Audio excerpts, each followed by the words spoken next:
अस्सलाम वालेकुम ख़वातीन और हज़रात, आप देख रहे हैं सुबह की सोच। मेरे साथ है गज़ल अशरफ और मुझे कहते हैं हसनैन लियाकत। आप सबको कहेंगे खुशामदीद सुबह की सोच में। उम्मीद करते हैं कि आप सब खैर खैरियत से होंगे। और आजकल थोड़ी सी धूप चल रही है, लेकिन आगे बारिशें भी होने वाली हैं। लेकिन अब ये बारिशें और धूप के सीज़न में स्टोरीज भी कुछ ऐसी ही सामने आ रही हैं। और सबसे पहले हम शुरू करते हैं डेंगू वायरस से, क्योंकि इस्लामाबाद में डेंगू वायरस फैलने लगा है और गुज़श्ता 24 घंटों में 12 नए मरीज सामने आ चुके हैं, जो मुख्तलिफ अस्पतालों में ज़ेरे इलाज है। दही इलाकों की बात की जाए तो वहाँ से 11 और शहरी इलाकों से बात की जाए तो 1 मरीज रिपोर्ट हुआ है, जबकि रावल से 5 केसेस सामने आई। तरलाई की बात की जाए तो वहाँ से 2 और दीगर इलाके उनमें से एक केस सामने आया है।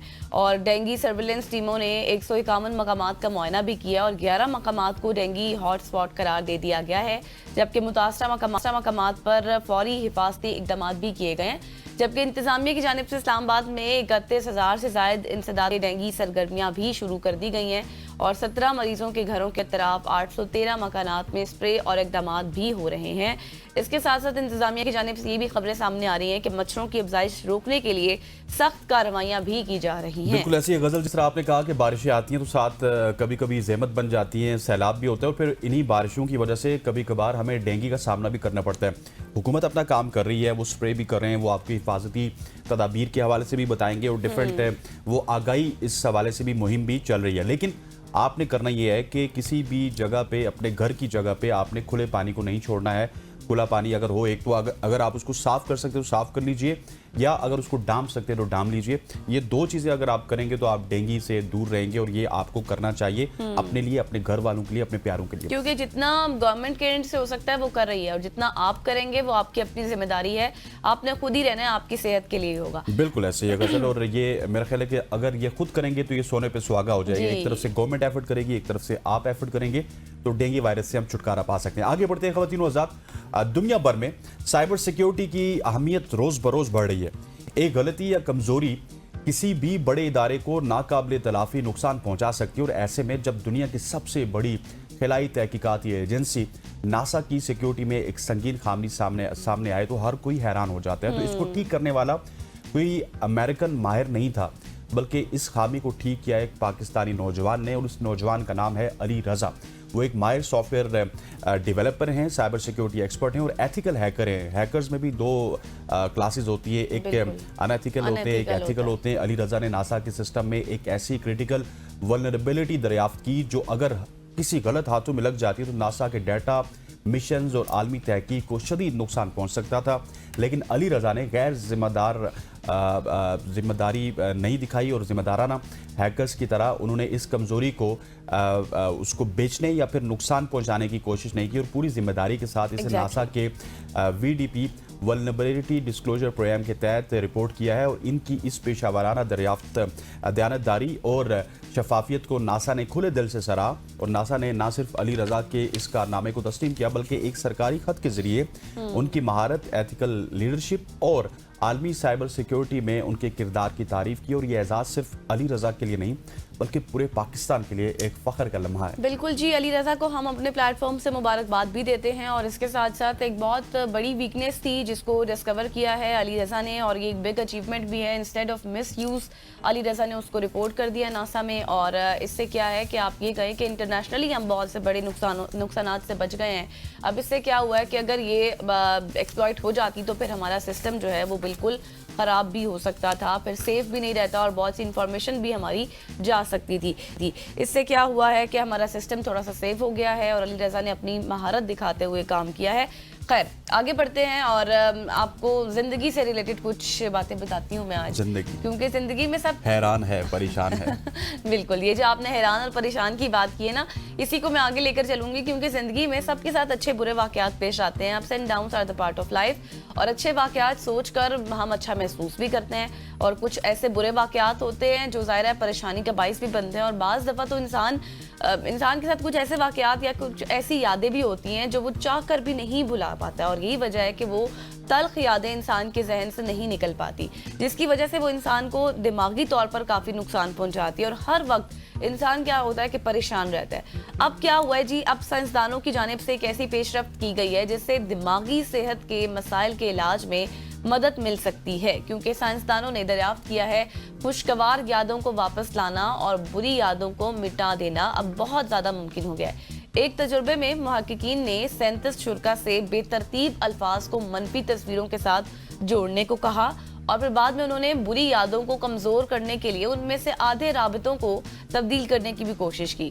इसके साथ एक्सपर्ट्स ने क्या किया कि तजुर्बे में ये भी दिखाया गया कि हमारे तरीकाकार ने, एक्सपर्ट्स ये बताते हैं कि हमारे तरीकाकार ने लोगों के लिए बुरी यादों को याद रखना मुश्किल बना दिया और उसके बजाय उन्हें खुशगवार यादों के बारे में सोचने में भी मदद मिली है। साथ ही साथ उनकी जानिब से तहकीक में यह मुताला किया गया कि मनफी या मुस्बत के तौर पर दर्जाबंद तस्वीरों के डेटाबेस का इस्तेमाल किया गया और इन तस्वीरों में जख्मी और जंगली जानवरों और पुरअमन मनाजिर या मुस्कुराते हुए बच्चों जैसी खुशकुन तस्वीरें शामिल थी। बिल्कुल ऐसी है, दुनिया तरक्की कर रही है और आहिस्ता आहिस्ता आप इतनी तरक्की कर जाएंगे कि आप सिर्फ वही याद रखेंगे जो आपकी अच्छी यादें खुशगवार यादें हैं। और कुछ ऐसी यादें होती है जिनको कोई भी शख्स याद नहीं रखना चाहता, तो वो अगर आप भूल जाएंगे तो आप बड़ी पॉजिटिविटी के साथ जिंदगी में आगे बढ़ सकते हैं। और ये अभी सिर्फ 37 लोगों के ऊपर तहकीक हुई है, ये इसके बाद 3700 पे हो सकती है, 37,000 पे हो सकती है और अल्टीमेटली ये पूरी दुनिया में भी फैल सकती है। खवातीन वज़ात आगे बढ़ते हुए हमने अगर चैट जीपीटी की बात की जाए गजल, तो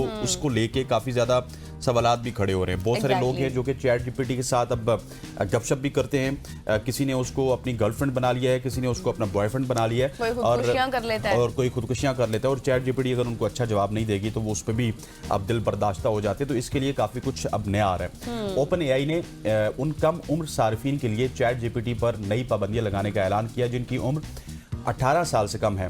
मारूफ artificial intelligence company OpenAI के सीईओ सैम अल्टमैन ने चैट जीपीटी के सार्फिन के लिए नई पॉलिसी का ऐलान कर दिया जिनमें कम उम्र यानी 18 साल से कम उम्र अफराद के साथ चैटबॉट के इस्तेमाल में नुमायां तब्दीलियां की गई हैं। नई पॉलिसी के तहत चैट जीपीटी को बच्चों से बात करते हुए जिनसी नौयत की गुफ्तगू और खुदकशी से मुतालिक बातचीत में बहुत ज़्यादा एहतियात बरतने की तरबियत दी जा रही है।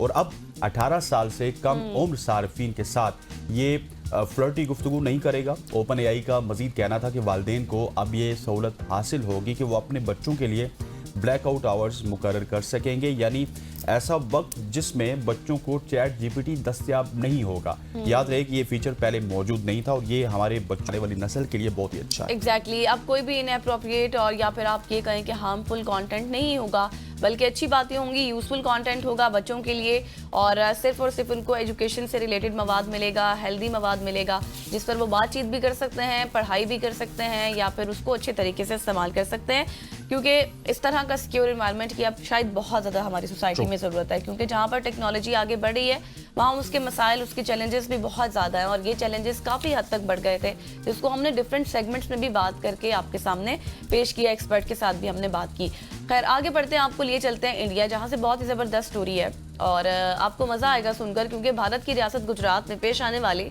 एक अनोखे वाक़े ने न सिर्फ शहरियों को हैरान कर दिया बल्कि ट्रैफिक को भी घंटों के लिए मफलूज कर दिया।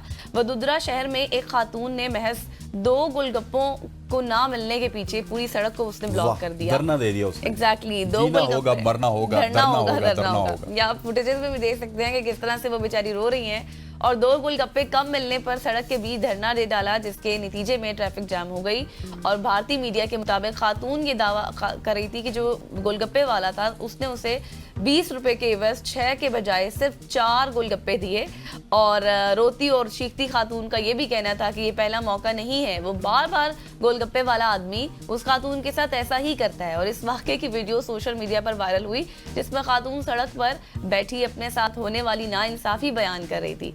और इस मंजर को देखकर जितने भी राहगीर थे और मोटरसाइकिल सवार थे उन्होंने अपने फ़ोन निकाले, एज यूजुअल उन्होंने वीडियो बनाई, जो वीडियो अब सोशल मीडिया पर वायरल हो रही है और हम आपके सामने इसको पेश भी कर रहे हैं, जिससे मौका अब ये कहें कि मजीद उसी मौके पे हमने देखा कि बहुत सारे लोग आ गए, वहाँ पर रश लग गया। फिर जल्द ही सूरत हाल इस कदर बिगड़ गई कि ट्रैफिक का निज़ाम घंटों के लिए दरहम बरहम हो गया और पुलिस को इतला मिलने पर एहलकार मौका पर पहुंचे। पुलिस एहलकारों की बात कर रही हूँ और खातून ने पुलिस के सामने भी यही मुतालबा दोहराया कि उसे 2 गोलगप्पे मजीद दिलवाए जाए। ताहम पुलिस ने किसी न किसी तरह खातून को सड़क से हटवाया और ट्रैफिक उन्होंने बहाल कर दी।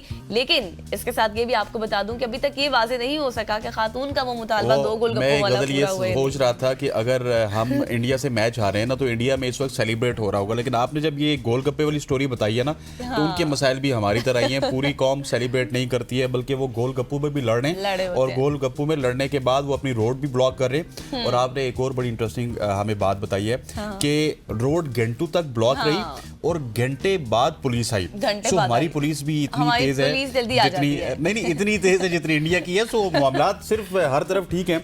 कहने का मकसद ये है कि इंडिया के साथ सिर्फ हम क्रिकेट अच्छी नहीं खेल रहे, अदरवाइज गोलगप्पे के ऊपर भी उनकी रोड बंद हो जाती है। खवातीन हो जाता है। आगे बढ़ते हुए आपको लंदन लिए चलता हूँ, जहाँ पे ग्लासगो की रिहायशी 12 साल रेबिका यंग एक निहायत बासलाहियत और हमदर्द बच्ची है, जिसकी सोच ने जिद्दत को जन्म दिया। जब उसने अपनी आंखों से लोगों को सख्त सर्दी में सड़कों पर सोते देखा, तो उसने एक ऐसा बैग डिज़ाइन किया जो ना सिर्फ सोलर पावर्ड है, बल्कि खुलकर एक गर्म कंबल में बदल जाता है, ताकि बेघर अफराद को जान बचाने और हरारत फराम की जा सके।